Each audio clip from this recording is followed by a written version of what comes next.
உன் சமையலறையே நான் உப்பா சர்க்கரையா? நீ படிக்கும் அறையில் நான் கண்களா புத்தகமா? உன் சமையலறையே நான் உப்பா சர்க்கரையா? நீ படிக்கும் அறையில் நான் கண்களா புத்தகமா? நீ விரல்கள் என்றால் நான் நகமா மோதிரமா?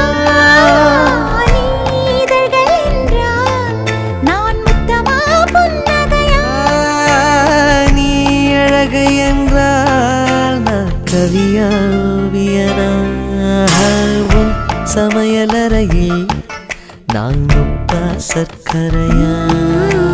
நீ படிக்கும் அறையில் நான் கண்களா புத்தகமா?